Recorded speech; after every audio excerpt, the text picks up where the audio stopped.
ഇന്ന് വുളൂവിനെ സംബന്ധിച്ചാണ് നമ്മൾ പഠിക്കാൻ പോകുന്നത്. സൂറത്ത് മാഇദയിലാണ് അള്ളാഹു വുളൂവിനെ സംബന്ധിച്ച് ഖുർആനിൽ പറഞ്ഞിട്ടുള്ളത്. യാ അയ്യുഹല്ലദീന ആമനു ഇദാ ഖുംതും ഇലസ്വലാത്തി ഫഗ്സിലു വുജൂഹക്കും വഅയ്ദിയക്കും ഇലൽ മറാഫിഖി വംസഹു ബിറുഊസിക്കും വഅർജുലക്കും ഇലൽ കഅബൈൻ വഇൻ കുൻതും ജുനുബൻ ഫത്തഹറു وإن كنتم مرضى أو على سفر أو جاء أحد منكم من الغائط أو لامستم النساء فلم تجدوا ماء فتيمموا صعيدا طيبا فامسحوا بوجوهكم وأيديكم منه ما يريد الله ليجعل عليكم من حرج ولكن يريد ليطهركم وليتم نعمته عليكم ലഅല്ലക്കും തഷ്കുറൂൻ. പരിശുദ്ധ ഖുർആനിലെ സൂറത്ത് മാഇദയിലെ 6-ാമത്തെ ആയത്താണ് ഞാൻ ഓതി കേൾപ്പിച്ചത്. വിഷയത്തിലേക്ക് കടക്കുന്നതിന് മുമ്പ് എന്റെ സംസാരം കേൾക്കുന്ന ആളുകൾ ഉളൂഇന്റെ അർത്ഥം എന്താണെന്ന് പറയും. ഉളൂ എന്ന വാക്കിന്റെ അർത്ഥം എന്താണ്? സാധാരണ അംഗശുദ്ധി വരുന്നതിന് ഉളൂ എന്ന് പറയും. പക്ഷേ അറബി ഭാഷയിൽ ശുദ്ധീകരണത്തിന് ത്വഹാറത്ത് എന്നാ പറയാം. മാ അൻ തഹൂറൻ, മാ അൻ ത്വാഹിറൻ. ഈ ഓതി വെച്ച ആയത്തിൽ തന്നെ ലിയുതഹിറക്കും, നിങ്ങളെ ശുദ്ധീകരിക്കാൻ വേണ്ടി എന്ന് പറയുന്നുണ്ട്. പക്ഷേ ഇസ്ലാമിക ശരീഅത്തില് വുളൂ, നമസ്കാരത്തിന് വേണ്ടിയുള്ള ശുദ്ധീകരണത്തിന് വുളൂ എന്നാണ് പറയാ. സത്യത്തിൽ അതിന്റെ അർത്ഥം പ്രകാശം എന്നാണ്. ലൗ സൂറത്തുൽ ബഖറയിൽ പറഞ്ഞല്ലോ, അളാഅ ലഹും മശൗ ഫീഹി വഇദാ അളമ അലൈഹിം ഖാമു. അളാഅ എന്ന് പറഞ്ഞാൽ ഇരുട്ടായി, വെളിച്ചമായി, വെളിച്ചമുണ്ടായി. വെളിച്ചം ഉണ്ടാകുമ്പോൾ മുന്നോട്ട് നടക്കും. വഇദാ അളമ അലൈഹിം ഖാമു, അവർക്ക് ഇരുട്ടായാൽ അവരവിടെ നിൽക്കും. കപട വിശ്വാസികളെ സംബന്ധിച്ച് പറഞ്ഞതാണ്. അപ്പോൾ അളാഅ എന്ന പദം ലൗ, പ്രകാശം. സത്യത്തിൽ ഉളൂഹ് എന്ന വാക്കിന്റെ അർത്ഥം അതൊരു ആത്മീയമായ പ്രകാശമാണ്. നൂറ് നിങ്ങൾ പറഞ്ഞ ശരിയാണ്. നൂറ് പ്രകാശത്തിന്റെ മറ്റൊരു വാക്കാണ്. ഈ നൂറിൽ നിന്ന് വെളിച്ചം എന്ന് പറയാനുള്ള കാരണം എന്താന്ന് ചോദിച്ചാൽ, ഒന്ന് അതൊരു ആത്മീയമായ വെളിച്ചം കിട്ടുന്ന ഒരു ആത്മീയമായ ശുദ്ധീകരണം. സത്യത്തില് വെറും ശുദ്ധീകരണമാണെങ്കിൽ വെള്ളത്തിന് പകരം മണ്ണ് ഉപയോഗിക്കാൻ പറയാൻ പാടില്ല. മണ്ണ് ഉപയോഗിക്കാൻ പറഞ്ഞാൽ വൃത്തികേടാകുക എന്നാണ്. അപ്പൊ പക്ഷെ ഇത് ഒരു ആത്മീയമായ ശുദ്ധീകരണമാണ്. മാത്രമല്ല നബി സല്ലല്ലാഹു അലൈഹി നാളെ പരലോകത്ത് നമ്മളെ തിരിച്ചറിയുന്നത് ഉളൂഇന്റെ അവയവം പ്രകാശിക്കുന്നതിലൂടെയാണ്. ആ അർത്ഥത്തിലാണ് ഈ ഉളൂഇ നമ്മൾ നമസ്കാരത്തിന്റെ ശുദ്ധീകരണത്തിന് നമ്മൾ ഉളൂഇ എന്ന് പറയുന്നത്.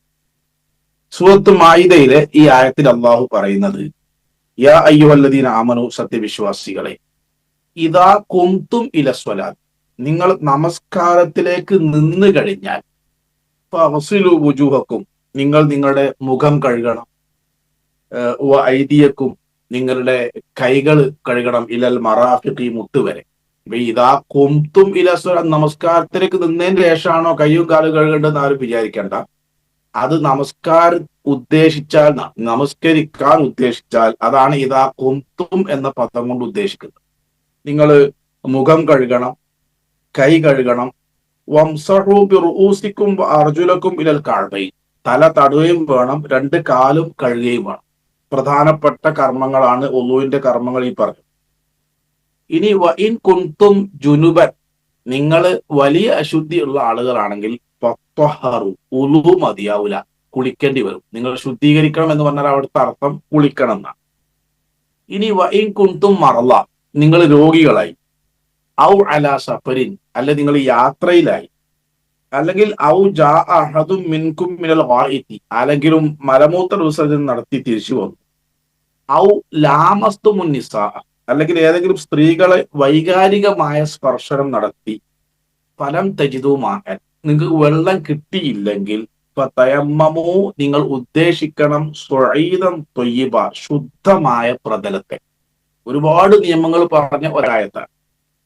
എന്നിട്ട് എന്ത് ചെയ്യണം? ഫംസഹു ബിവുജൂഹിക്കും വഅയ്ദീകും മിൻ, ആ ശുദ്ധമായ പ്രതലത്തിൽ നിങ്ങൾ അടിച്ചിട്ട് നിങ്ങൾ ആ കൈകൊണ്ട് മുഖവും കൈയും തടവണം. മാ യുരീദുല്ലാഹു ലിയജ്അല അലൈക്കും മിൻ ഹറജിൻ, അള്ളാഹു നിങ്ങൾക്കൊരു ബുദ്ധിമുട്ടുണ്ടാക്കണം എന്ന് ആഗ്രഹിക്കുന്നില്ല. വലാകിൻ, എന്നാൽ യുരീദു, അവർ ഉദ്ദേശിക്കുന്നത് ലിയുതഹിറക്കും, നിങ്ങളെ ശുദ്ധീകരിക്കാനാണ്. വലി യുതിമ്മ നിഅമതഹു അലൈക്കും, നിങ്ങൾക്ക് അള്ളാഹുവിന്റെ നിഅമത്ത്, അനുഗ്രഹം പൂർത്തീകരിച്ചു തരാനാണ്. ലഅല്ലക്കും തഷ്കുറൂൻ, നിങ്ങൾ നന്ദി കാണിച്ചേക്കാം, നന്ദി കാണിക്കാൻ വേണ്ടി. ഈ ആയത്തില് ഒന്ന് നമ്മൾ മനസ്സിലാക്കേണ്ടത്, ഇദാ ഖുംതും എന്ന പദം ഇദാ അറാദ, ഉദ്ദേശിച്ചാൽ, നമസ്കരിക്കാൻ ഉദ്ദേശിച്ചാൽ എന്നാണ്. അപ്പൊ അയാൾ എന്ത് ചെയ്യണം? ഉളു എടുക്കണം. ഉളുവിന്റെ പ്രധാനപ്പെട്ട അവയവങ്ങൾ കഴുകുന്നതിനെ പറ്റിയാണ് അവിടെ പറഞ്ഞത്. രണ്ടാമത്തത് വഇൻ കുൻതും ജുനുബൻ, നിങ്ങൾ വലിയ ശുദ്ധിയുള്ള ആളാണെങ്കിൽ ഉളു മതിയാവൂല, ഫത്തഹറു, നിങ്ങൾ കുളിച്ച് ശുദ്ധീകരിക്കണം.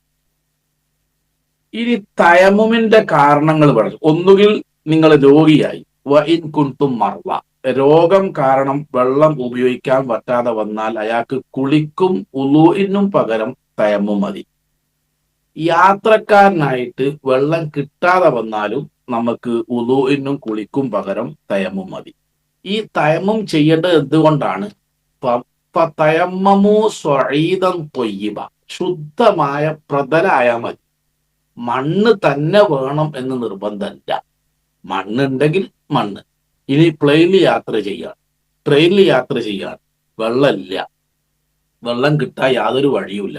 അപ്പൊ ഇരിക്കുന്ന സീറ്റുമലോ കയ്യിലെ ബാഗുമലോ ചുമരുമലോ എവിടെയാണ് വൃത്തിയുള്ള സ്ഥലം, അവിടെ പോയിട്ട് അതിലടിച്ചിട്ട് ആ കൈ കൊണ്ട് മുഖവും കൈയും തടവിയാൽ മതിയാവുന്നതാണ്. നബി സല്ലല്ലാഹു അലൈഹി വസല്ലമ അങ്ങനെയാണ് ചെയ്ത് കാണിച്ചത്. ഈ രൂപം കാണിക്കുന്നതിന് മുമ്പ് ചില സ്വഹാബികൾ യാത്ര പോയിട്ട് ഒരു സ്വഹാബിന്റെ അനുഭവം എന്താന്ന് വെച്ചാൽ, അദ്ദേഹം ജനാപത്തുണ്ടായി. അപ്പൊ അദ്ദേഹത്തിന് കുളിക്കണമല്ലോ, തയമ്മും ചെയ്യണമെന്നേ റസൂല് പറഞ്ഞിട്ടുള്ള രൂപം എന്താന്ന് അദ്ദേഹത്തിന് അറിയില്ല. അദ്ദേഹം ചെയ്തു കുളിക്കണ മാതിരി വെള്ളത്തിൽ കിടന്നാട്ട് ഉരുട്ട്, അല്ലെ മണ്ണൊന്നായിട്ട് മേത്തേക്ക് വാരി, കുളിക്കുമ്പോ നമ്മൾ വെള്ളം വാരുന്ന കോലത്തിലൊക്കെ മണ്ണും വാരി. അങ്ങനെ അത് വന്ന് പറഞ്ഞപ്പോ അള്ളാഹുവിന്റെ റസൂൽ കാണിച്ചു കൊടുത്തതാ, ഇത് ഇങ്ങനെ മതിയായിരുന്നു, ഒരടി. ആ അടി അടിച്ചിട്ട് രണ്ട് കൈയും തട്ടിയിട്ട് മുഖവും കൈയും ഒറ്റ പ്രാവശ്യം തടവിയാൽ മതിയായിരുന്നു എന്ന് പറഞ്ഞ് നബി സല്ലല്ലാഹു അലൈഹി വസല്ലമ തയമ്മുമിന്റെ രൂപം കാണിച്ചു. എന്നിട്ട് അള്ളാഹ് പറഞ്ഞത് മാ യുരീദുല്ലാഹു ലിയജ്അല അലൈക്കും മിൻ ഹറജ്, അള്ളാഹു നിങ്ങൾക്ക് ഒരു ബുദ്ധിമുട്ടുണ്ടാവണം എന്ന് ആഗ്രഹിക്കുന്നില്ല. മതത്തിന്റെ പൊതു നിയമത ബഷിറു, നിങ്ങൾ സന്തോഷ വാർത്ത അറിയിക്കും. യസ്സിറു, നിങ്ങൾ എളുപ്പം കൊടുക്ക്. വലാ തുനഫിറു, നിങ്ങൾ വെറുപ്പുണ്ടാക്കരുത്. വലാ തുഅസ്സിറു, നിങ്ങൾ പറഞ്ഞിട്ട് ഭയങ്കര ചെയ്യാൻ പറ്റാത്ത രൂപത്തിൽ ദീനിന്റെ ഒരു എളുപ്പമാക്കി ലളിതമായി പറഞ്ഞു കൊടുക്കണം. അത് അള്ളാഹു ഖുർആനിൽ പല സ്ഥലത്തും പറഞ്ഞു. പിന്നെ യുരീദുല്ലാഹു ബിക്കുമുൽ യുസ്റ വലാ യുരീദു ബിക്കുമുൽ ഉസ്ർ, അള്ളാഹു നിങ്ങൾക്ക് ഞെരുക്കം ഉദ്ദേശിക്കുന്നില്ല, എളുപ്പമാണ് ഉദ്ദേശിക്കുന്നത്. നമ്മൾക്കൊക്കെ ഒരു തെറ്റിദ്ധാരണ ഈ വിഷയത്തിലുള്ളത്. അള്ളാഹു തന്ന ഇളവുകൾ അത് ചിലർക്ക് സ്വീകരിക്കാൻ ഒരു മടി. ഉദാഹരണം, ഈ യാത്രക്കാർക്ക് ജംഉം കസ്റും അള്ളാഹു നിശ്ചയിച്ചൊരു ഇളവാണ്. അത് സ്വീകരിക്കുന്നവരോട് ആണ് അള്ളാഹ്ക്ക് ഇഷ്ടം. നമ്മൾ മനസ്സിലാക്കണം, ആ ഇളവ് സ്വീകരിക്കുന്നവരോടാണ് അള്ളാഹ്ക്ക് ഇഷ്ടം. ഇപ്പൊ എന്താ ന്യായം? നമ്മൾ കാറിലല്ല പോണത്, നമുക്ക് ഇഷ്ടമുള്ള പള്ളിയുടെ അടുത്ത് നിർത്താലോ, പിന്നെ എന്തിനാ നമ്മൾ ജമ്മും കസ്റും ആക്കണ് എന്ന് പറയുന്ന പല ആളുകളെയും കാണാം. സത്യത്തിൽ അള്ളാഹു അവൻ നൽകിയ ഇളവുകൾ സ്വീകരിക്കുന്നവരോടാണ് അവൻക്ക് താല്പര്യം. ഒന്ന്. രണ്ടാമത്തത്, അതേപോലെ തന്നെ രോഗിയായാലും കഷ്ടപ്പെട്ട് നോമ്പ്, ഡോക്ടർമാർ നോമ്പ് നോൽക്കണ്ടെന്ന് പറഞ്ഞു, ഇയാൾ നോമ്പ് നോറ്റേ പറ്റൂ. ഇങ്ങനെയുള്ള ആളുകൾ. യാത്രക്കാർ മറ്റൊരു ദിവസം നോറ്റ് വീട്ടിയാൽ എന്നാലും കഷ്ടപ്പെട്ട്, അങ്ങനല്ല. ഒരു സംശയം ചോദിക്കട്ടെ, ബുദ്ധിമുട്ടാവോ? ചോദിച്ചോളൂ. മൗലവി, നിങ്ങൾ വധുവിനെ പറ്റി പറയുമ്പോൾ എനിക്കൊരു സംശയം ചോദിക്കാൻ പോലും, ഞാൻ പെട്ടെന്ന് മാറിപ്പോയി, വേറെ ഇതിലേക്ക് വന്നാണ്, ഒരു അത്യാവശ്യ കോൾ. ഞാൻ ചോദിക്കട്ടെ മൗലവി? ചോദിച്ചോളൂ. നിങ്ങൾ വധുവിന്റെ കാര്യം പറഞ്ഞപ്പോ ഒറ്റ സംശയം, മൂത്രം ഒഴിച്ചു കഴിഞ്ഞാൽ ഏത് സമയത്ത് നമ്മൾ വധു എടുക്കണം? മൂത്രം ഒഴിച്ചു കഴിഞ്ഞാൽ നമ്മൾ ഒതുവോടുകൂടിയാണോ പുറത്തേക്ക് വരേണ്ടത്? അത് അവനവന് ഇഷ്ടമുണ്ടെങ്കിൽ എടുക്കണം എന്നുള്ളൂ. ഒതു എടുക്കുക, മൂത്രം ഒഴിച്ചാൽ അവിടെ കഴുകണം, പിന്നെ ഇസ്തിഞ്ച മറ്റേ ഈ ആ വൃത്തിയാക്കണം എന്നുള്ള, അല്ലാതെ ഒതു എടുത്തേ പുറത്തിറങ്ങാവുന്ന നിയമമൊന്നുമില്ല. ഒതുവോട് കൂടി അല്ല നടക്കൽ വളരെ ശ്രേഷ്ഠമാണ് അത്ര. അല്ല, എപ്പോഴും ഒതുവോടെ ഇടിക്കണം എന്നുള്ള ഒരു കൂലിയുള്ള ഇല്ല ഇല്ല കാര്യം. അങ്ങനെ അല്ല ഇല്ല. ശരി ശരി ശരി. ഓക്കെ ശരി. ഓക്കെ ഓക്കെ, എന്ത് തുറന്നോളി. Okay okay. അപ്പൊ അള്ളാഹു നമ്മൾക്ക് എളുപ്പമാണ് ഉദ്ദേശിക്കുന്നത്. അള്ളാഹു നൽകുന്ന ഇളവുകൾ സ്വീകരിക്കുന്നവരോടാണ് അള്ളാഹ്ക്ക് താല്പര്യം. ഹജ്ജിൽ അള്ളാഹു ഇളവ് വെച്ചു, മനിസ്തത്തഇലൈഹി സബീല, ആരോഗ്യം പൈസയുള്ള അങ്ങോട്ട് പോകാനുള്ള റൂട്ടൊക്കെ ക്ലിയർ ആയോ പോയാൽ മതി. അപ്പൊ അതൊക്കെ എന്തിനാണ്? അള്ളാഹു നമ്മൾക്ക് നൽകുന്ന ഇളവാണ്. നബി സല്ലല്ലാഹു അലൈഹി വസല്ലം ഹജ്ജിനെ പറ്റി പറഞ്ഞപ്പോ, യാ അയ്യുഹന്നാസ്, ജനങ്ങളെ, നിങ്ങൾക്ക് അള്ളാഹു ഹജ്ജ് നിർബന്ധമാക്കിയിരിക്കുന്നു. ഫഹുജ്ജു, നിങ്ങൾ ഹജ്ജ് ചെയ്യരുത് പറഞ്ഞു തീർന്നില്ല. അതിന്റെ മുമ്പ് ഒരാൾ ചോദിച്ചു, ആ കുല്ല ആമീൻ യാ റസൂലല്ലാഹ്, അള്ളാഹ് റസൂലെ എല്ലാ കൊല്ലവും പോണോന്ന് ചോദിച്ചു. നബി സല്ലല്ലാഹു അലൈഹി വസല്ലം കേട്ടതായി ഭാവിച്ചില്ല. പക്ഷെ ഇയാൾ 2-3 വട്ടം ആവർത്തി ചോദിച്ചു, ആ കുല്ല ആമീൻ യാ റസൂലല്ലാഹ്, എല്ലാ കൊല്ലവും ഹജ്ജ് ചെയ്യണോ എന്ന് ചോദിച്ചപ്പോ അള്ളാഹ് റസൂൽ പറഞ്ഞു, ദറൂനി മാ തറക്തുക്കും, ഞാൻ പറഞ്ഞാട്ട് കേക്കിങ്ങൾ, ലൗ കുന്തു നഅം ലവജബത് മസ്തതഅതു, നിങ്ങൾ ചോദിച്ച ചോദ്യത്തിന് ഞാനെങ്ങാനും അതെ എന്ന് പറഞ്ഞിരുന്നെങ്കിൽ നിർബന്ധവ് മസ്തതഅതു, നിങ്ങൾക്ക് സാധിക്കും എല്ലാ കൊല്ലം പോകാൻ? ഇല്ല. അങ്ങനത്തെ ചോദ്യം ചോദിച്ചിട്ട് ഇടങ്ങേറുണ്ടാക്കരുത്. ഒന്ന്. രണ്ട്, അള്ളാഹു തന്ന ഇളവുകൾ സ്വീകരിക്കുന്നവരോടാണ് അള്ളാഹ്ക്ക് താല്പര്യം. അപ്പൊ എന്താ പറഞ്ഞത്, ഈ ഇളവ് എന്തിന്? ഒളു എടുക്കാൻ കഴിയാത്ത ഒരാൾക്ക് തയമ്മും ചെയ്യാനുള്ള അനുവാദം അള്ളാഹ് കൊടുത്തത് ഒരു ഇളവ് എന്ന നിലക്കാണ്. അത് നിങ്ങൾ ഉപയോഗപ്പെടുത്തുകയാണ് വേണ്ടത് എന്നാണ് ഈ പറഞ്ഞതിന്റെ അർത്ഥം. അപ്പൊ അതാണ് അള്ളാഹു ഈ ആയത്തിൽ പറഞ്ഞത്, യുരീദുല്ലാഹു ലിയജ്അല അലൈക്കും മിൻ ഹറജ് മാ യുരീദുല്ലാഹു ലിയജ്അല അലൈക്കും മിൻ ഹറജ്, ഒരു ബുദ്ധിമുട്ടും അള്ളാഹു ഇതിൽ ഉണ്ടാക്കണം എന്ന് ആഗ്രഹിക്കുന്നത് ദീനിന്റെ കാര്യത്തിൽ. ഒന്ന്, ഈ ഉളുവിന്റെ പ്രാധാന്യം എന്താണ്? ഒന്ന്, ലാ യഖ്ബലുല്ലാഹു സ്വലാത്ത അഹദിക്കും ഇദാ അഹ്ദത ഹത്താ യതവല്ല. ഇമാം ബുഖാരി മുസ്ലിം റിപ്പോർട്ട് ഹദീസാണ്. നിങ്ങളിൽ ഒരാള് ചെറിയ അശുദ്ധി ഉണ്ടായാൽ, അതാ ഉളു നഷ്ടപ്പെടുക എന്നതാണ് ചെറിയ അശുദ്ധി കൊണ്ട് ഉദ്ദേശിക്കുന്നത്. അത് ഉണ്ടായാൽ ഉളു ചെയ്തിട്ട് ആ അശുദ്ധി നീക്കുന്നത് വരെ അവന്റെ നമസ്കാരം അള്ളാഹു സ്വീകരിക്കുകയില്ല. അപ്പൊ അതാണ് ഉളുവിന്റെ പ്രാധാന്യം. ഒന്ന്. രണ്ടാമത്തെ ഹദീസ് നബി സല്ലല്ലാഹു അലൈഹി വസല്ലം പറഞ്ഞു, ലാ തുഖ്ബലു സ്വലാത്തുൻ ബിഗൈരി തഹൂരി, ശുദ്ധിയില്ലാതെ അള്ളാഹു നമസ്കാരം സ്വീകരിക്കൂല. വലാ സ്വദഖത്തുൻ, സദഖിൻ സ്വീകരിക്കൂല. മിൻ ഗുലൂലിൻ, മോഷ്ടിച്ച് വഞ്ചിച്ച് കൊണ്ടുവന്ന പൈസയിൽ നിന്ന് സദഖ കൊടുത്താൽ അതും അള്ളാഹു സ്വീകരിക്കൂല. എന്താ കാരണം? അത് ശുദ്ധി ഇല്ലാത്തതാണ്. ഉളു ഇല്ലാത്ത അവസ്ഥ നമസ്കാരത്തിൽ അശുദ്ധിയാണെങ്കിൽ മോഷണവും പിടിച്ചുപറിയും വഞ്ചനയും ഇങ്ങനെയുള്ള പറ്റിക്കലൊക്കെ സാമ്പത്തിക രംഗത്തെ അശുദ്ധിയാണ്. അവരെ സ്വതക്കും അള്ളാഹു സ്വീകരിക്കൂല. മൂന്നാമത്തെ ഹദീസ്, മിഫ്താഹു സ്വലാത്തി അത്തഹൂർ, നമസ്കാരത്തിന്റെ താക്കോല് ശുദ്ധിയാണ്. വതഹ്രീമുഹ അത്തക്ബീർ, അതിന്റെ തുടക്കം തക്ബീർ ആണ്. വതഹ്ലീലുഹ അത്തസ്ലീം, അതിന്ന് വിരമിക്കുക എന്നു സലാം വീട്ടലുമാണ്. അപ്പൊ അതൊക്കെ ഈ പിന്നെ ഉളുവിന്റെ പ്രാധാന്യം വിശദീകരിക്കുന്ന ഹദീസുകൾ. അപ്പൊ ഉളു നിർബന്ധമാണ് നമസ്കാരത്തിന്. ഇനി അതേപോലെ തന്നെ ഉളു നിർബന്ധമായ രണ്ടാമത്തെ സംഗതി ത്വവാഫാണ്. അത്വവാഫു ബിൽ ബൈത്തി സ്വലാത്തുൻ, കഅബ ത്വവാഫ് ചെയ്യാന്ന് പറഞ്ഞത് ത്വവാഫ് നമസ്കാരമാണ്. നമസ്കാരം പോലെ ഉള്ള ഒരു ഇബാദത്താണ് ത്വവാഫ്. ആ ത്വവാഫിൽ എന്ത് നിർബന്ധമാണ്? ഉളു നിർബന്ധമാണ്. നബി സല്ലല്ലാഹു അലൈഹി വസല്ലമയുടെ കൂടെ ആയിഷ റളിയല്ലാഹു അൻഹ ഹജ്ജ് ചെയ്യാൻ പോയി. അവിടേക്ക് അവർക്ക് ആർത്തവുണ്ടായി.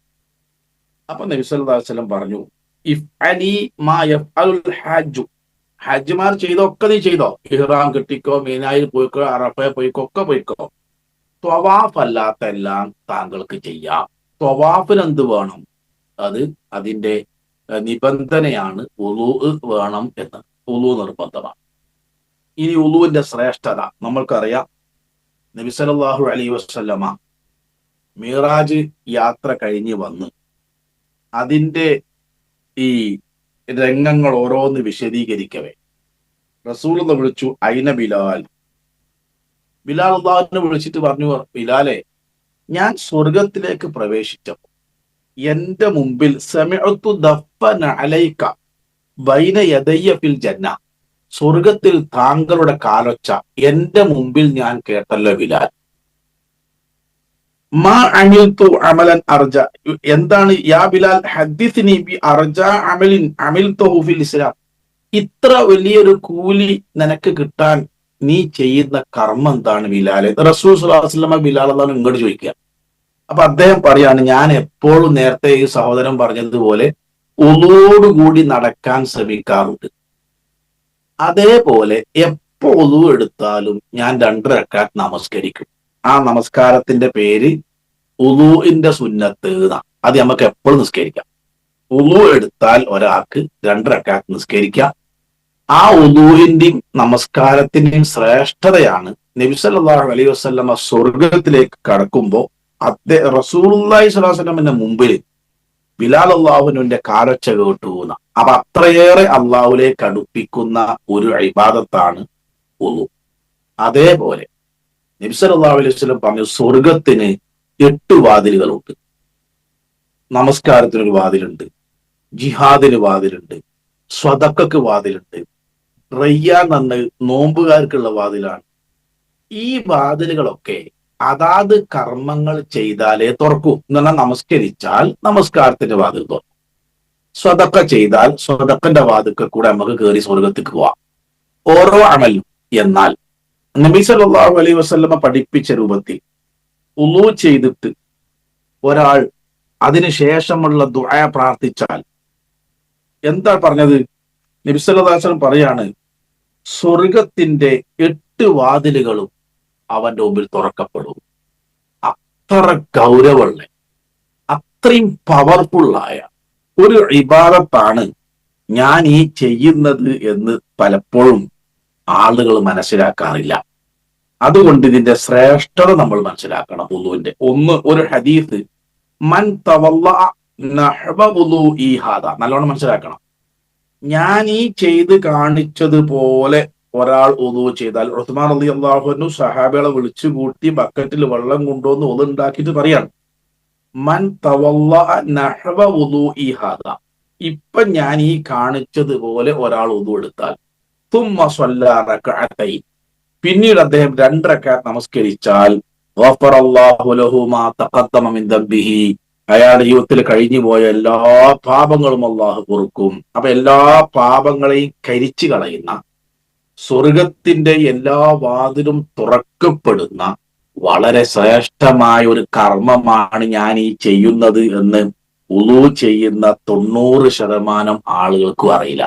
അവരിങ്ങനെ ഓട്ടോമാറ്റിക്കലി വന്നു വർഷങ്ങളായി ചെയ്തുകൊണ്ടിരിക്കുന്ന ഒരു പ്രവർത്തനം ക്രമം തെറ്റാതെ ചെയ്തു എന്നല്ലാതെ എന്താണ് ഈ ചെയ്യുന്നത്, ഇതുകൊണ്ട് എന്താണ് ഇത് കിട്ടുന്നത് എന്നുള്ളത് ശരിക്കും മനസ്സിലാക്കി അതെല്ലാം കിട്ടുന്ന രൂപത്തിലാണോ ഞാൻ ആ കർമ്മം നിർവഹിക്കുന്നത് എന്ന് ഓരോരുത്തരും പരിശോധിക്കേണ്ടതുണ്ട്. മറ്റൊരു ഹദീസ് കാണാം, ലാ യതവല്ലഉ റജുലുൻ മുസ്ലിമൻ, ഒരു മുസ്ലിമായ ആരും ഉളൂ ചെയ്യുന്നില്ല, ഫയുഹ്സിനുൽ വുളൂ, അങ്ങനെ ഉളൂ നന്നാക്കുന്നില്ല, ഫയുസല്ലി സ്വലാത്തൻ, അയാൾ നമസ്കരിക്കുന്നില്ല, ഇല്ലാ ഗഫറല്ലാഹു ലഹു മാ ബൈനഹു വ ബൈന സ്വലാത്തി ലതി തലിഹ, തൊട്ടു മുമ്പുള്ള നിസ്കാരത്തിന്റെയും ഈ നമസ്കാരത്തിന്റെയും അടുക്കുള്ള എല്ലാ പാപവും പുറത്തിട്ടല്ലാതെ. അപ്പൊ അത്രയും പവർഫുള്ളായ ഇബാദത്താണ് നമസ്കാരം. ഒരുപാട് ഹദീസുകൾ തൽസംബന്ധമായി കാണാം. അതേപോലെ തന്നെ വളരെ പ്രധാനപ്പെട്ട ഒരു ഹദീസ്, ഉളൂ ചെയ്യുമ്പോൾ ഓരോ അവയവം കൊണ്ടും ചെയ്തു പോയ ചെറു പാപങ്ങൾ ആ കഴുകുന്ന വെള്ളത്തിന്റെ കൂടെ ഒലിച്ചു പോകുന്നു എന്ന് നബി സല്ലല്ലാഹു അലൈഹി വസല്ലം പറഞ്ഞിട്ടുണ്ട്. മാത്രമല്ല, ഒരിക്കൽ അള്ളാഹുവിന്റെ റസൂൽ സല്ലല്ലാഹു അലൈഹി വസല്ലം അവരോട് ചോദിച്ചു, അവല അദുല്ലുക്കും അലാ മാ യംഹുല്ലാഹു ബിൽ ഖത്തായ വയർഫഉ ബിഹി ദറജ, സഹാബികളെ, നിങ്ങളുടെ പാപങ്ങളൊക്കെ പുറത്തു കിട്ടണേ, നിങ്ങളുടെ പദവികൾ അള്ളാഹിന്റെ അടുക്കൽ വല്ലാതെ ഉയർത്തുന്ന ഏതാനും കർമ്മങ്ങൾ ഞാൻ നിങ്ങൾക്ക് പറഞ്ഞു തരട്ടെയോ? സ്വഹാബികളൊക്കെ ഇങ്ങനെ ഒന്ന് കേൾക്കാനും മനസ്സിലാക്കാനും വേണ്ടി കാത്തു നിൽക്കലാണ്. അവരെല്ലാവരും പറഞ്ഞു, ബലാ യാ റസൂലല്ലാഹ്, റസൂലെ പറഞ്ഞു തരി, റസൂലെ ഞങ്ങൾക്ക് പറഞ്ഞു തരി. അപ്പൊ അള്ളാഹുവിന്റെ റസൂല് പറഞ്ഞു കൊടുത്തു, ഒന്ന് ഇസ്ബാഹുൽ വുളൂഇ അലൽ മകാരിഹി, മടി തോന്നുന്ന സന്ദർഭത്തിൽ പൂർണ്ണമായിട്ട് ഒതുണ്ടാക്കുക. ഒരു മടി നമുക്ക് കിടക്കാൻ പോകുമ്പോ ഒരു മടി ഉണ്ടാവും. കാരണം നിസ്കരിക്കാനൊന്നും അല്ലല്ലോ, ഇപ്പൊ ഈ കയ്യും പോകെ കഴിയാ വെന്ന ഉറക്കാണ്ട് പോവോ എന്നൊക്കെ തോന്നുമ്പോൾ ഒന്നു ചെയ്യാൻ ഒരു മടി ഉണ്ടാവും. അത്തരം സന്ദർഭങ്ങളിൽ പൂർണ്ണമായിട്ട് ഒതു കൊടുക്കുക. അള്ളാഹു നമ്മളെ പദവി ഉയർത്തും, പാപം കരിച്ചു കളയും. രണ്ട്, കസറത്തുൽ ഖുത്താ ഇലൽ മസാജിദ്, പള്ളിയിലേക്ക് ധാരാളമായി നടന്നു പോകാൻ. ഓരോ ചവിട്ടടിക്കും പ്രതിഫലമുണ്ട്. നമ്മൾ പോകുന്ന സ്ഥലത്തുള്ള ചരാചരങ്ങൾ മുഴുവൻ നമ്മൾക്ക് ഈമാനുണ്ട് എന്നതിന് നാളെ പരലോകത്ത് സാക്ഷി നിൽക്കും. പോകുന്നതിനൊരു സത്യ, തിരിച്ചു വരുന്നതിന് മറ്റൊരു സത്യ. അള്ളാഹു ഒരുക്കി വെക്കല് സ്വർഗത്തിലാണ്, മനസ്സിലാക്കണം. പള്ളിക്ക് പോണതിനൊരു സത്യ, തിരിച്ചു വീട്ടിലേക്ക് പോകുന്നതിന് മറ്റൊരു സത്യ. എവിടെ? സ്വർഗത്തിൽ. അതാണ് പള്ളിക്ക് നടന്നു പോകുന്നതിന്റെ മഹത്വം. ബനൂ സലമ ഗോത്രക്കാര് പള്ളിയിൽ നിന്ന് വളരെ അകലെയായിരുന്നു. പള്ളിക്ക് ജമാഅത്തിന്റെ കൂലികൾ കേട്ടപ്പോ അവര് പറഞ്ഞു, പടച്ചോനെ, നമുക്കിപ്പോ അത്രയും ദൂരത്തുനിന്ന് ജമാഅത്ത് ഇങ്ങനെ നഷ്ടപ്പെടുകയല്ലേ, അതുകൊണ്ട് നമുക്കൊരു കാര്യം ചെയ്യാം, ആ വീട് വിറ്റിട്ട് മദീന പള്ളിന്റെ തൊട്ടടുത്ത് എവിടെങ്കിലും താമസിക്കാന്ന് പറഞ്ഞു. നബിസ്വലാസ്ലം വിവരം അറിഞ്ഞിട്ട് പറഞ്ഞു, പൊന്നാര മക്കളെ വിൽക്കില്ല, നിങ്ങൾ അവിടെ നിന്ന് നടന്നു വരും. തുക്തബു ദിയാറുക്കും തുക്തബു ആസാറുക്കും, നിങ്ങൾ നടന്നു വരുന്ന ഓരോ ചവിട്ടടിന്റെയും പ്രതിഫലം എത്രയെന്നറിയോ? സഹോദരന്മാരെ, നമ്മള് ഒരു മനുഷ്യന്റെ മുഖത്ത് നോക്കി ഒന്ന് പുഞ്ചിരിക്കുക എന്നുള്ളത്, പള്ളി കയറുമ്പോ ഒരു പ്രാർത്ഥന പറയാന്നുള്ളത്, വലത് ചെരുപ്പിടുമ്പോൾ വലത്തേ കാലിൽ ഇടുക എന്ന് പറഞ്ഞത്, വെള്ളം കുടിക്കുമ്പോഴും ഭക്ഷണം കഴിക്കുമ്പോഴും വലത്തേ കൈയോട് ചെയ്യാന്ന് പറഞ്ഞത്, ഇതിന്റെ ഒക്കെ പുണ്യത്തിന്റെ വലുപ്പം നമുക്ക് മനസ്സിലാവണമെങ്കിലേ മൂക്ക് മണ്ണ് കൊണ്ടുപോയി കുത്തണം. അതിന്റെ അടുക്ക് മനസ്സിലാവില്ല. മരിച്ച് 3 കെട്ടും കെട്ടി ഖബർക്കാണ്ടി വെച്ചാലാണ് എന്താണ് ഒരു 2 റക്അത്ത് നിസ്കാരത്തിന്റെ വില എന്ന് നമുക്ക് മനസ്സിലാവുള്ളൂ. ഖബറിന്റെ അടുത്തൂടെ കടന്നു പോകുന്ന പ്രവാചകൻ സല്ലല്ലാഹു അലൈഹി വസല്ലമ തന്റെ പിന്നാലെ വന്ന സഹാബിയോട് ചോദിച്ചു, ഈ ഖബറാളികൾ ഇപ്പോ എന്താണ് ആഗ്രഹിക്കുന്നത് നിങ്ങൾക്ക് അറിയോന്ന്. അവർക്ക് പല മറുപടി പറയാണ്ട്. പെണ്ണുങ്ങളെ കാണണം, കുട്ടികളെ കാണണം, നാട്ടിക്ക് തിരിച്ചു വരണം, ഇതൊന്നുമല്ല. പിന്നെ ഒരു 2 റക്അത്ത് നിസ്കരിക്കാൻ അവസരം കിട്ടിയിരുന്നെങ്കിൽ എന്നാണ് ഇപ്പൊ ഇവർ ആഗ്രഹിക്കുന്നത്. എത്ര നിസ്കരിക്കാനുള്ള അവസരം നഷ്ടപ്പെട്ടു പോയത്. ഒരു നന്മനി നമ്മൾ നിസ്സാരമാക്കരുത്. ലാ തഹ്ഖിറന്ന മിനൽ മഅറൂഫി ശൈഅ, ഒരു നന്മനി നിങ്ങൾ നിസ്സാരവൽക്കരിക്കരുത്. വലൗ അൻ തൽഖാ അഹാഖ ബിവജ്ഹിൻ ത്വലീഖ്, ഒരു കൂട്ടുകാരന്റെ മുഖത്തേക്ക് പുഞ്ചിരിയോടുകൂടി നോക്കുക എന്നതൊരു നന്മയാണെങ്കിൽ അവസരം കിട്ടിയാൽ അത് ഒഴിവാക്കരുത്. ബസ്സിൽ, ട്രെയിനില്, വഴിയോരങ്ങളിൽ, അങ്ങാടികളിൽ, നടപ്പാതകളിൽ നമുക്ക് പരിചയമുള്ളവരും ഇല്ലാത്തവരും ജാതി മതം ഒന്നും നോക്കണ്ട, ഒന്ന് പുഞ്ചിരിച്ചോളി. ഇതിന്റെ കൂലി എത്രയെന്ന് മണ്ണ് മൂക്കിൽ കുത്തിയാലേ മനസ്സിലാവുള്ളൂ. ഇനി നമുക്കൊക്കെ ഒരു നന്മ ചെയ്യാൻ ഒരു മടി വരുന്നുണ്ടെങ്കിൽ അതിനൊരു മരുന്നും കൂടെ ഞാൻ പറഞ്ഞുതരാം. എന്താണെന്നറിയോ? വെറുതെ പള്ളിയിൽ ഇങ്ങനെ ഇരിക്കുക, എന്നാ ഒന്ന് പള്ളിയിൽ കയറി ഇരിക്കുക. ഇരിക്കണതിന് കൂലിയാണല്ലോ. പള്ളിന്റെ പ്രത്യേകത എന്താ? ഒരാളാണ് കയറി കിടന്ന് ഉറങ്ങി നിൽക്കുക.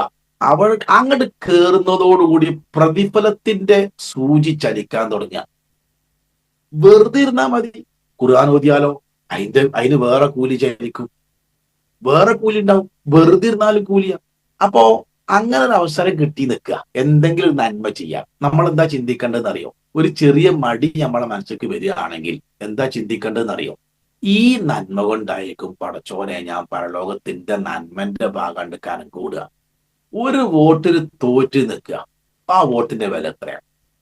ഒരു വോട്ടിന് ജയിച്ചു നിൽക്കുക, ആ വോട്ടിന്റെ വില എന്താ? അതേപോലെ തന്നെയാണ് ഓരോ നന്മന്റെ വില. മൂന്നാമത്തെ റസൂൽ പറഞ്ഞത്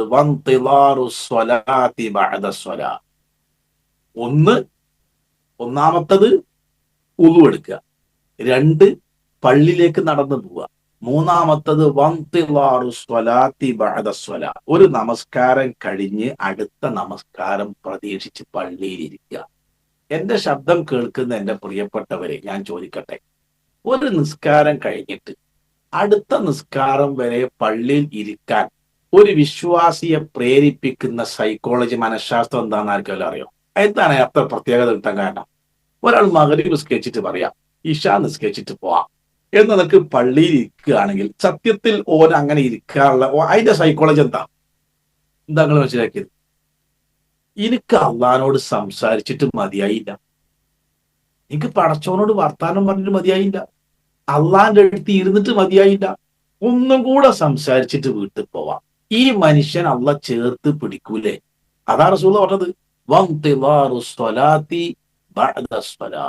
ഒരു നമസ്കാരം കഴിഞ്ഞ് അടുത്ത നമസ്കാരം പ്രതീക്ഷിക്കുക. അത് വുളൂഇന്റെ ശ്രേഷ്ഠതയായി നബി സല്ലല്ലാഹു അലൈഹി വസല്ലമ പറഞ്ഞിട്ടുള്ള ചില വചനങ്ങളും ചരിത്രങ്ങളുമാണ് ഞാൻ സൂചിപ്പിച്ചത്. ഇനി വുളൂഇന്റെ രൂപം, അതിലെ സുന്നത്തും ഫർളും ഷർത്തും ഒന്നും വേറിരിച്ച് ഞാൻ പറയണില്ല. എല്ലാം മിക്സഡ് ആക്കിയിട്ട് എങ്ങനെയാണ് ഒന്ന് ഉണ്ടാക്കേണ്ടതെന്ന് മാത്രം ഞാൻ പറയാം. ഒന്നാമത്തത്, മിസ്വാക്ക് ചെയ്യണം. ബ്രഷ്. നബി സല്ലല്ലാഹു അലൈഹി വസല്ലമ തന്റെ കൂടെ കൊണ്ട് നടന്ന 4 വസ്തുക്കൾ. ഒന്ന്, പേന. പേന എന്തിനാ റസൂലിനെ കൊണ്ടു നടന്നത്? റസൂലിനൊക്കെ എഴുതാൻ അറിയില്ലല്ലോ. അതെന്തിനാ കൊണ്ടു നടന്നതെന്ന് അറിയാം. എവിടെങ്കിലും വെച്ച് ഖുർആൻ ഇറങ്ങാം. ഖുർആൻ ഇന്ന സ്ഥലത്തെ ഇറങ്ങൂ എന്ന് പറയാൻ കഴിയൂല. അറഫയിൽ ഖുർആൻ ഇറങ്ങിയിട്ടില്ലേ? ആയിഷ റളിയല്ലാഹു അൻഹയും റസൂലുള്ളാഹിയും റൂമിലിരിക്കുമ്പോ ആയിഷ റളിയല്ലാഹു അൻഹന്റെ മടിയിൽ തല വെച്ച് റസൂല കിടക്കുമ്പോ വഹി ഇറങ്ങിയിട്ടില്ലേ? അതിന്റെ കനം കൊണ്ട് ആയിഷ റളിയല്ലാഹു അൻഹ പറയും, എന്റെ കാലിന്റെ തൊടന്റെ എല്ല് പൊട്ടിപ്പോവാൻ എനിക്ക് തോന്നിയെന്നാ. ഇന്നാ സനുൽഖി അലൈക ഖൗലൻ തഖീല. പ്രവാചകരെ, താങ്കൾക്ക് ഞാൻ വളരെ ഭാരമേറിയ ചില വചനങ്ങളാണ് ഇറക്കിത്തരുക. അതിന്റെ ഭാരം ഖദീജ ആയിഷ റളിയല്ലാഹു അൻഹ പറയാണ്, നിന്റെ മടിയിൽ തല വെച്ചിട്ട് റസൂലിനെ കിടക്കുമ്പോ ചിലപ്പോ വഹി വരും, നിന്റെ കാലിന്റെ തൊട പൊട്ടിപ്പോവോന്ന് തോന്നുന്ന. അപ്പൊ എവിടെങ്കിലും വെച്ച് ഖുർആൻ ഇറങ്ങിയാല് ഖുർആൻ എഴുത്തുകാരായ ആളുകള് പേനല്ലാതെ ഒരു പരാതി പറയും. അതുകൊണ്ട് നബി സല്ലല്ലാഹു അലൈഹി വസല്ലമ ഒരു പേന എപ്പോഴും കയ്യിൽ കരുതും. ഞമ്മക്കൊക്കെ എഴുതാൻ അറിയാം, പക്ഷേ ചില മനുഷ്യന്മാര് ബാങ്ക് പോയിങ്ങാണ്ട് ഇങ്ങനെ നിൽക്കുന്നതാണ്. എന്താ അറിയോ, ലക്ഷക്കണക്കിന് ഉറുപ്പ്യ അക്കൗണ്ടിൽ ഉണ്ടാവും, പക്ഷെ കീശയിൽ പെന്ന് ഉണ്ടാവില്ല. ബാങ്കിലെ പെന്നാണെങ്കിലോ ഭ്രാന്തന്മാരെ കെട്ടിയിട്ടമാതിരി ഒരു കയറുമ കെട്ടിയിട്ട് അത് ഓരോരുത്തരും എടുത്തിട്ട് ഓൻ ആലോചിക്കുക ഓനക്ക് എന്താ എഴുതേണ്ടതെന്ന് അറിയില്ല. എന്നിട്ട് ഇത് തീരാൻ വേണ്ടി ഇങ്ങനെ കാത്തുക്കും. 10 ഉറുപ്പ്യ എടുത്താൽ കിട്ടുന്ന സാധനമാണ്. പ്രവാചകന്റെ കയ്യിൽ എപ്പോഴും ഒരു പേന ഉണ്ടാവും. രണ്ടാമത്തെ ചീർപ്പ. ഇതിനറിയോ, പ്രസംഗിക്കുമ്പോൾ, ക്ലാസ് എടുക്കുമ്പോൾ, റൂമിൽ നിന്ന് പുറത്തേക്ക് വരുമ്പോഴും, പ്രതിനിധി സംഘത്തെ സ്വീകരിക്കാൻ പോകുമ്പോൾ റസൂൽ നല്ലോണം മുടി ചീകിറ്റാ പോവുക. അത് കയ്യിൽ വെക്കുന്നത് നല്ലതാണ്. മൂന്നാമത്തെ ഒരു വടിയാണ്. എന്തിനാ വടി എന്നറിയോ? നമസ്കരിക്കുമ്പോൾ സ്വപ്പ് ശരിയാക്കാൻ, മരുഭൂമി നിസ്കരിക്കുമ്പോൾ മുമ്പിൽ ഒരു മറയായിട്ട് ഉപയോഗിക്കാനൊക്കെ ഒരു വടിയും അള്ളാഹുവിന്റെ റസൂലിന്റെ കയ്യിൽ ഉണ്ടാവലുണ്ട്. നാലാമത്തെ എന്താണെന്നറിയോ? മിസ്വാക്ക. ലൗല അശുക്ക അല ഉമ്മത്തി ല അമർത്തും ബി സിവാക്കി മഅ കുല്ലി വുദൂഇൻ. എന്റെ ഉമ്മത്തിന് പ്രയാസമുണ്ടാകും എന്നെനിക്ക് തോന്നിയിട്ടില്ലായിരുന്നെങ്കിൽ മിസ്വാക്ക് ചെയ്യൽ ഞാൻ നിർബന്ധമാക്കുമായിരുന്നു. അത്ര മുഅക്കദായ, അള്ളാഹ്ക്ക് ഏറ്റവും ഇഷ്ടപ്പെട്ട ഒരു ഇബാദത്താണ്, ഒരു പുണ്യകർമ്മമാണ്, സൽക്കർമ്മമാണ് പല്ല് തേക്കുക. വീട്ടിൽ നിന്ന് ഇറങ്ങുമ്പോൾ അള്ളാഹുവിന്റെ റസൂൽ പല്ല് തേച്ചിട്ടാ പുറത്തിറങ്ങുക. എവിടെങ്കിലും പോയി വീട്ടിൽ കയറി വന്നാൽ ആദ്യം ചെയ്യുന്ന പണി പല്ല് തേക്കല. വായ വൃത്തികേടായിന്ന് തോന്നിയാൽ മതി, അപ്പൊ തേക്കും. ഉറങ്ങി എണീറ്റാൽ തേക്കും. ഭക്ഷണം കഴിച്ചു കഴിഞ്ഞാൽ തേക്കും. അതേപോലെ തന്നെ ഉളുവിന്റെ മുമ്പും തേക്കും. അപ്പൊ ഉളു എടുക്കുന്നതിന്റെ മുമ്പുള്ള മര്യാദ ഈ മിസ്വാക്ക് ചെയ്യുക. അത് നമുക്ക് പ്രയാസകരമാവും എന്ന് തോന്നിയിട്ടാണ് അള്ളാഹു റസൂൽ സല്ലല്ലാഹു അലൈഹി വസല്ലമ നിർബന്ധാക്കാൻ. അള്ളാഹു റസൂല് നമ്മളെ ഈ ഉമ്മത്തിനെ സ്നേഹിച്ചതുപോലെ ലോകത്തൊരു പ്രവാചകൻ, ഞാൻ പ്രവാചകന്മാരെ കുറ്റം പറയല്ല, ഒരു നേതാവും തന്റെ അനുയായികളെ സ്നേഹിച്ചിട്ടില്ല. ലഖദ് ജാഅകും റസൂലും മിൻകും. അതാ നിങ്ങൾക്ക് ഒരു പ്രവാചകൻ വന്നിരിക്കുന്നു. എങ്ങനത്തെ പ്രവാചന? അസീസുൻ അലൈഹി ഹരീസുൻ അലൈക്കും ബിൽ മുഅ്മിനീന റഊഫുർ റഹീം. എന്താണ്? നിങ്ങൾ പ്രയാസപ്പെടുന്നത്, നിങ്ങൾക്കൊരു വിഷമുള്ള സംഗതി അദ്ദേഹത്തിന് ഭയങ്കര പ്രയാസം ഉണ്ടാവും. അങ്ങേയറ്റം നിങ്ങളോട് കാരുണ്യമുള്ള, നിങ്ങളുടെ കാര്യത്തിൽ അങ്ങേയറ്റം താല്പര്യമുള്ള ഒരു പ്രവാചകൻ ഇതാ നിങ്ങൾക്ക് വന്നിരിക്കുന്നു എന്ന് ഖുർആൻ പറയാം. ആ പ്രവാചകൻ നമ്മോട് കാണിച്ച കാരുണ്യത്തെ ഒന്ന് ഈ നോക്കികൾ. റമദാൻ നബി സല്ലല്ലാഹു അലൈഹി വസല്ലമ തുടർച്ചയായി നോമ്പ് വെക്കും. അള്ളാഹു റസൂൽ, നിങ്ങൾ നോൽക്കരുതിട്ടോ, എനിക്ക് മാത്രമേ ഉള്ളൂ, എനിക്ക് അള്ളാഹു ഭക്ഷണം നൽകുന്നുണ്ട്, നിങ്ങൾ നോമ്പ് തോൽക്കാതെ 2-3 നോമ്പ് തുടർച്ചയായി നോൽക്കാൻ പാടില്ല, നോമ്പ് തുറക്കാൻ സമയമായാൽ ധൃതി കാണിക്കണം, നമ്മളോട് കാരുണ്യം കാണിക്കണം. തറാവി നമസ്കാരം 3 ദിവസം നമസ്കരിച്ചു, ആള് കൂടി. 4-ാമത്തെ ദിവസം മുതൽ റമദാന്റെ അവസാനം വരെ പള്ളിക്ക് തന്നെ വന്നില്ല.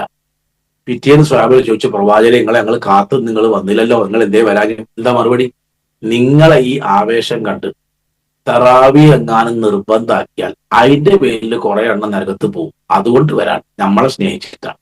മാത്രമല്ല ലികുല്ലി നബിയിൻ ദഅവത്തുൻ മുസ്തജാബ, എല്ലാ പ്രവാചകന്മാർക്കും സ്വീകരിക്കപ്പെടുന്ന ഒരു പ്രാർത്ഥനയുണ്ട്. എല്ലാ പ്രവാചകന്മാരും ഭൗതിക ജീവിതത്തിൽ അവരുടെ ഓരോ അസന്നിഗ്ധ ഘട്ടങ്ങളിൽ ആ പ്രാർത്ഥന എടുത്ത് ഉപയോഗിച്ചു പോയി. ചോദിച്ച ഉടനെ ഉത്തരം കിട്ടുന്ന ഒരു പ്രാർത്ഥന എല്ലാ പ്രവാചകന്മാർക്കും ഉണ്ട്. നാം മറ്റു പ്രാർത്ഥന സ്വീകരിക്കൂല എന്നല്ല, ഇത് ഒന്നുണ്ട്, അത് അപ്പം കിട്ടും. എല്ലാ പ്രവാചകന്മാരും എന്ത് ചെയ്തു? അവരുടെ വ്യത്യസ്ത സന്ദർഭങ്ങളിൽ പ്രയാസപ്പെടുന്ന സമയത്ത് അതെടുത്ത് ഉപയോഗിച്ചു. ആദം നബി അലൈഹി സ്വലാത്തു വസ്സലാം പഴം പറിച്ച് ഭക്ഷിച്ചു, ആ പ്രാർത്ഥന പറഞ്ഞു, പുറത്തു. നൂഹ് അലൈഹി സ്വലാത്തു വസ്സലാം കപ്പലിൽ കയറി കപ്പൽ അപകടമില്ലാതെക്കാൻ വേണ്ടി പ്രാർത്ഥിച്ചു. ഒരപകടം കൂടാതെ ജൂതി പർവ്വതത്തിൽ ആ പർവ്വതം നങ്കൂരമിട്ടു. അയ്യൂബ് നബി അലൈഹി സ്വലാത്തു വസ്സലാം 18 കൊല്ലക്കാരൻ രോഗിയായി കിടന്നു, അദ്ദേഹം ദുആർന്നു, സൂക്കേട് മാറ്റിക്കൊടുത്തു. യൂനുസ് നബി അലൈഹി സ്വലാത്തു വസ്സലാം മത്സ്യത്തിന്റെ വയറ്റിൽപ്പെട്ടു, ദുആർന്നു, രക്ഷപ്പെടുത്തി. എന്നാൽ അള്ളാഹുവിന്റെ റസൂലിന് സഹോദരന്മാരെ എത്ര സന്ദർഭം ഉണ്ടായിരുന്നു! ഈ പ്രാർത്ഥന എടുത്ത് ഉപയോഗിക്കേണ്ട എത്ര സന്ദർഭം ഉണ്ടായിരുന്നു!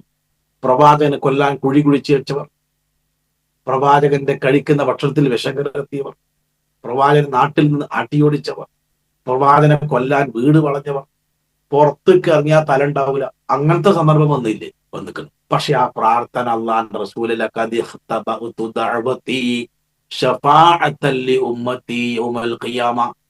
എന്റെ ഉമ്മത്തിന് പരലോകത്ത് ശുപാർശ പറയാൻ ഞാൻ ആ പ്രാർത്ഥന മാറ്റിവെച്ചിരിക്കുന്നു എന്ന് പറഞ്ഞ നേതാവാണ് നമ്മളെ നേതാവ്. 3 മാസമൊക്കെ ആ പ്രവാചകന്റെ വീട്ടില് അടുപ്പിൽ പാകം ചെയ്ത ഭക്ഷണം കഴിക്കാതെ ജീവിച്ചിട്ടും തനിക്ക് കിട്ടിയ 7 മക്കളിൽ 6 എണ്ണവും താൻ ജീവിച്ചിരിക്കെ വഫാത്തായി പോയിട്ടും എന്തെല്ലാം സന്ദർഭം ഉണ്ടായി. ഷുഐബ് അബൂ താലിബിൽ 3 കൊല്ലക്കാലം കൊടും പട്ടിണി കിടന്നിട്ടും ഈ പ്രാർത്ഥന നമ്മളെ നേതാവ് അദ്ദേഹത്തിന്റെ സൗഖ്യത്തിന് വേണ്ടി എടുത്ത് പ്രാർത്ഥിച്ചിട്ടില്ല. സഹോദരന്മാരെ, ആ പ്രാർത്ഥന മാറ്റിവെച്ചത്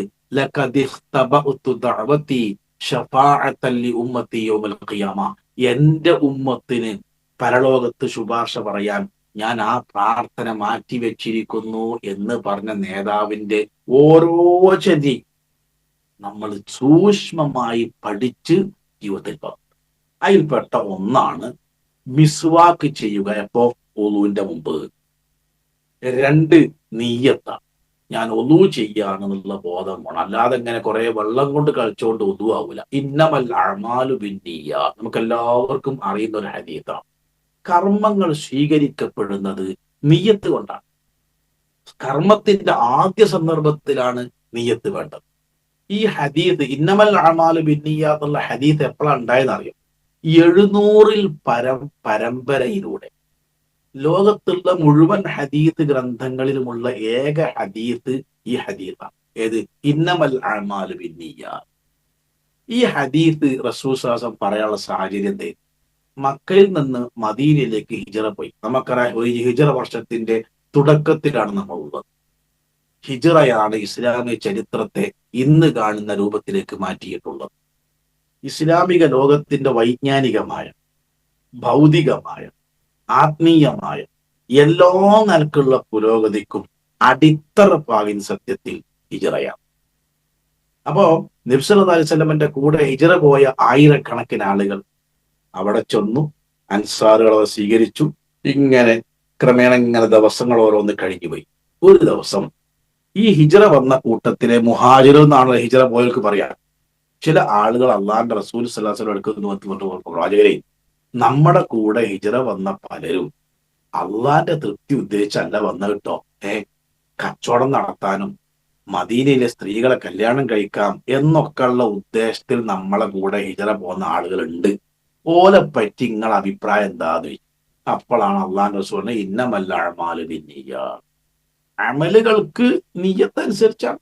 എന്റെ കൂടെ ഹിജറ വന്നവർ അള്ളാന്റെയും റസൂലിന്റെയും തൃപ്തിക്ക് വേണ്ടിയാണ് വന്നതെങ്കിൽ ഓൽക്കത് കിട്ടും.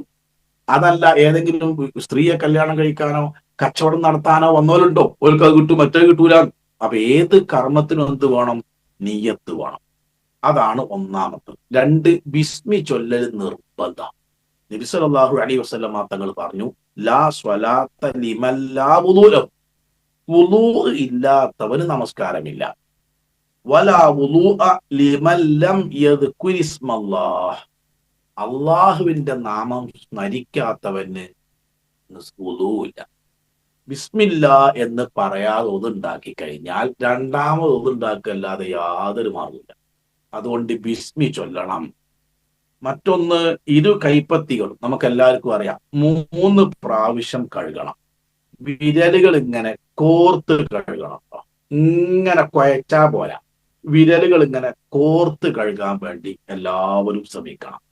ബറാജിം എന്നായി ഈ വിരലുകളുടെ ഇടകൾക്ക് ബറാജിം എന്നാണ്. ആ വിരലുകൾ ഇങ്ങനെ ചേർക്കുമ്പോഴാണ് അവിടെ വെള്ളം ചേരുക. അതുകൊണ്ട് കൈ കഴുകുമ്പോൾ അങ്ങനെ ചെയ്യാൻ വേണ്ടി എല്ലാവരും ശ്രമിക്കണം.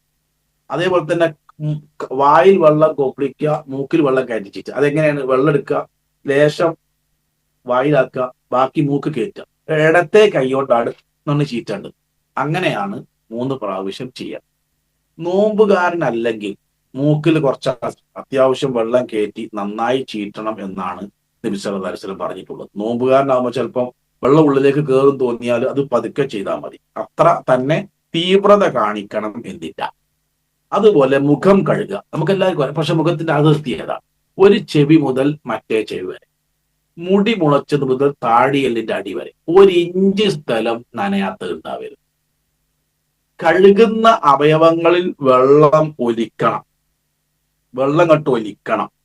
മുഖത്തിന്റെ അതിർത്തി ശ്രദ്ധിക്കണം. പീളക്കുഴി, കണ്ണിന്റെ പീളക്കുഴി ശ്രദ്ധിച്ചു കിടണം. അതേപോലെ കണ്ണിന്റെ ഇങ്ങേ അറ്റത്തും അങ്ങേ അറ്റത്തും, കണ്ണിന്റെ 2 അറ്റവും നന്നായി കഴുകണം. അതുപോലെ തന്നെ പുരികം, കണ്ണിന്റെ രോമം, അതിലും നമ്മളെ കൈ ഒന്ന് ചെല്ലണം, അവിടെ ഒന്ന് തേച്ച് നന്നായിട്ട് കഴുകുക. താടി ഉണ്ടെങ്കിൽ നന്നായി ഒരച്ച് കഴുകണം. താടിയുള്ള പുരുഷന്മാർ ശ്രദ്ധിക്കുക, ഉള്ളിലേക്ക് കൈയിട്ട് നന്നായി ഒരച്ച് കഴുകണം. നനയാത്ത ഭാഗം ഉണ്ടാവരുത്. ആ കഴുകപ്പെടുന്ന അവയവങ്ങളിൽ വെള്ളം ഒലിക്കണം. അപ്പൊ ഈ മുഖത്തിന്റെ ഈ അതിർത്തിയിൽ 1 ഇഞ്ച് സ്ഥലവും നനയാത്ത ഉണ്ടാവരുത്. അത് 3 പ്രാവശ്യം കഴുകലാണ് സുന്നത്ത്. 2 കൈകൾ മുട്ടുൾപ്പെടെ കഴുകണം. അത് നമുക്ക് എല്ലാവർക്കും അറിയാം, ഞാനൊന്ന് ഓർമ്മപ്പെടുത്തുക. കൈ കഴുകുമ്പോൾ ഈ ഭാഗം, ഈ മടങ്ങിയ ഭാഗം, അതുപോലെ ഈ ഭാഗം നന്നായി ശ്രദ്ധിച്ച് വിരലിന്റെ അറ്റം വരെ കഴുകണം കേട്ടോ. ഇവിടുന്ന് ഇങ്ങോട്ട് കഴുകിയാൽ പോരാ, ഇവിടുന്ന് ഇങ്ങോട്ട് പോരാ, ഈ വിരലിന്റെ അറ്റം മുതൽ ഇങ്ങനെ കഴുകണം. ഒരു ഭാഗവും നനയാത്തതായി ഉണ്ടാവരുത്. നമ്മൾ ഓരോ അവയവം കഴുകുമ്പോഴും ആ അവയവം കൊണ്ട് ചെയ്തു പോയ ചെറുപാപങ്ങൾ അതിന്റെ കൂടെ പൊറുക്കപ്പെടുന്നുണ്ട് എന്ന കാര്യവും കൂടി നമ്മൾ മനസ്സിലാക്കണം. ആ അവയവങ്ങളൊക്കെ നല്ലോണം ഒരച്ച് കഴുകണം. തല തടവൽ 1 പ്രാവശ്യം നല്ല മനസ്സിലാക്കണം. കൈ ഇങ്ങനെ വെച്ച് ഇങ്ങനെ കൂട്ടിപ്പിടിച്ച് നേരെ ബാക്കോട്ട് കൊണ്ടുപോവുക, അതേപോലെ മുന്നോട്ട് കൊണ്ടുവരണം. ഇതിങ്ങനെ ചെയ്യുന്ന ആളുകൾ അങ്ങോട്ട് നല്ലോണം പോകും, ഇങ്ങോട്ട് വരും പിടുത്തം വിട്ടാളും. എന്താ അറിയോ? മുടി കേട് വരും എന്നാണ്. അതിനാ ഞാൻ പറഞ്ഞ നബി സല്ലല്ലാഹു അലൈഹി വസല്ലം കൂടെ കൊണ്ട് നടന്ന ഒന്ന് എന്താണ്?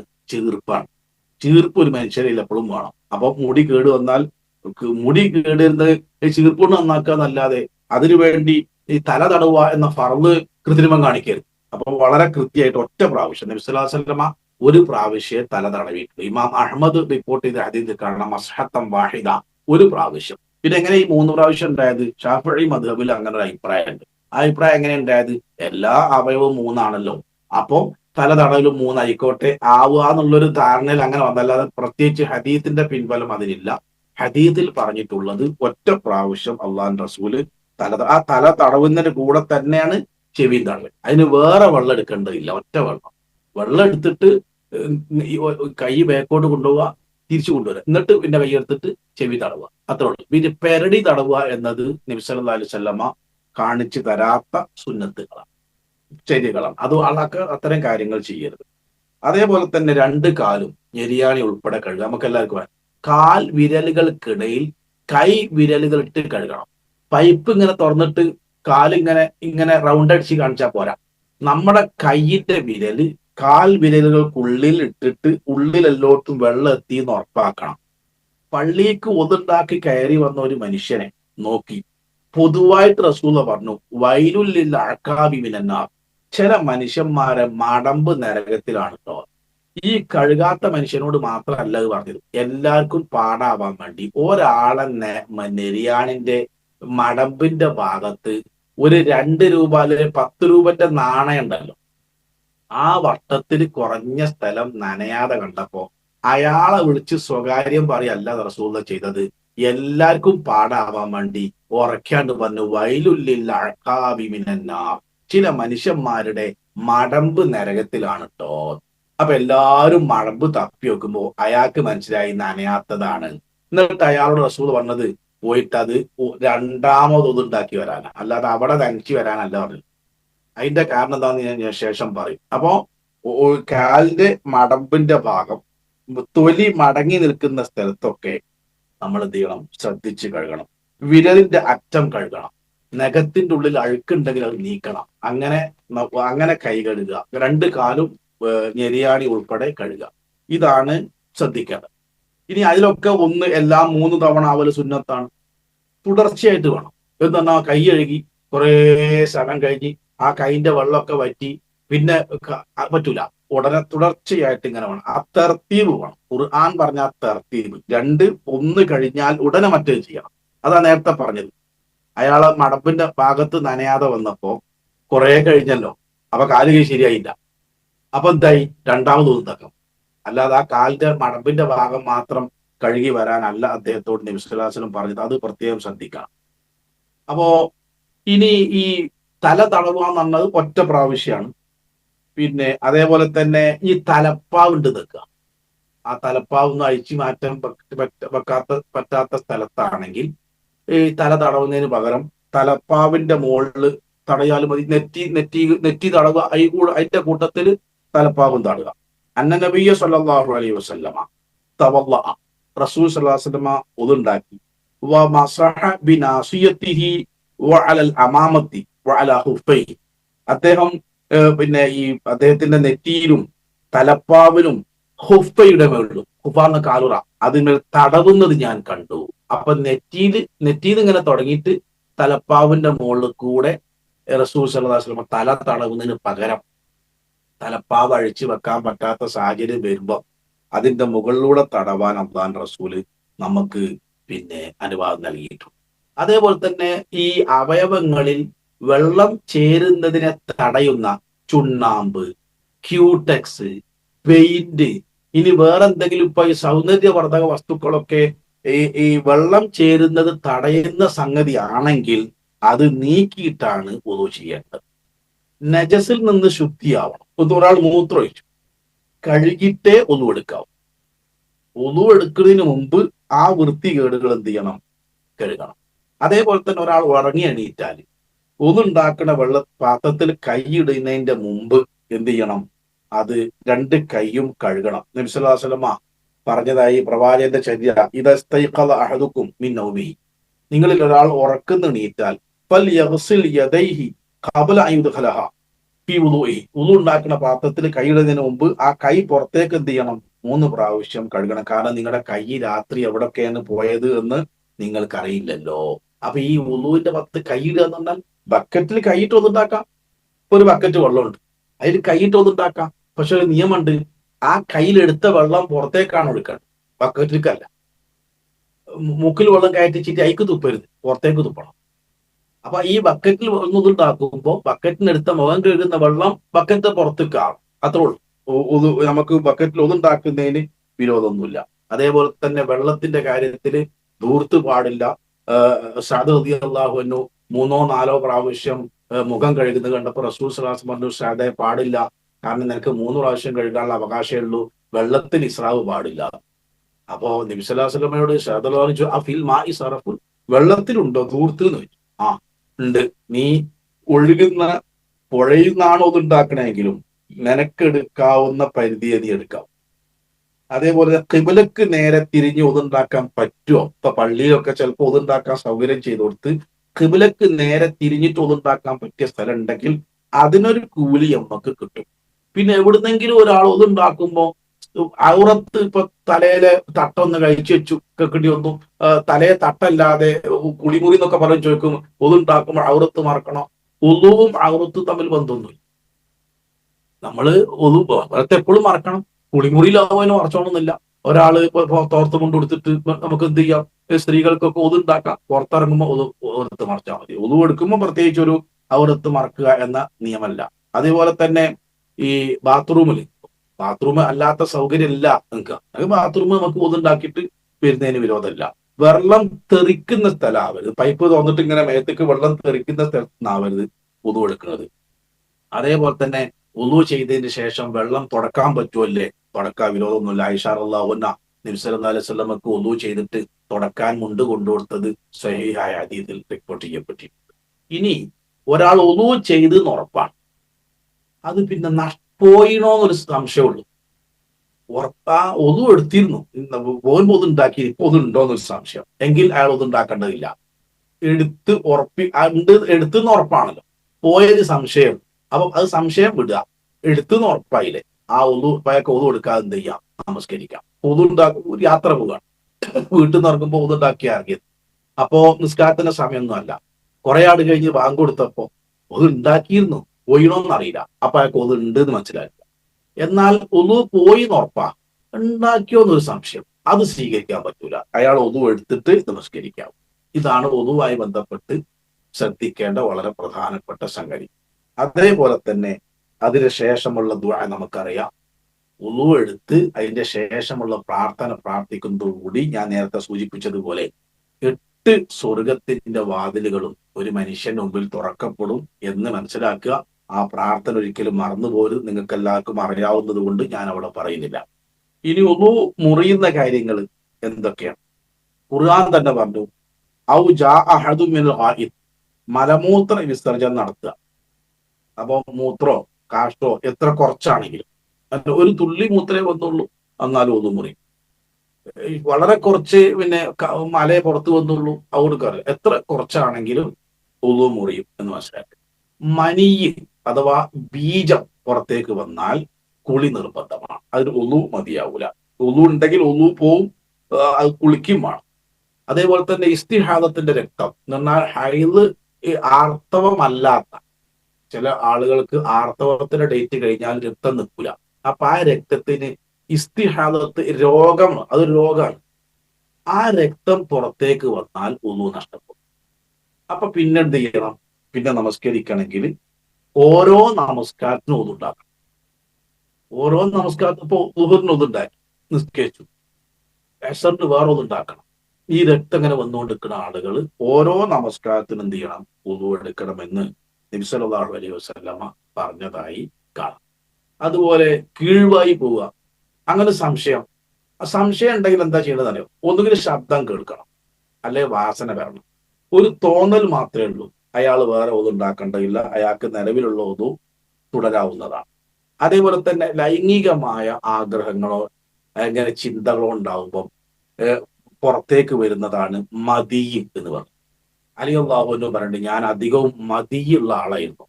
അങ്ങനെ നബി സല്ലല്ലാഹു അലൈഹി വസല്ലമയോട് ചോദിച്ചു, എന്താണ് ഇതിന്റെ പ്രതിവിധി? അതിന് ഒതു ചെയ്താൽ മതി, കുളിക്കേണ്ട ആവശ്യമല്ല എന്ന് പറഞ്ഞു. അത് ഒതു നഷ്ടപ്പെടുന്ന ഒരു സംഗതിയാണ്.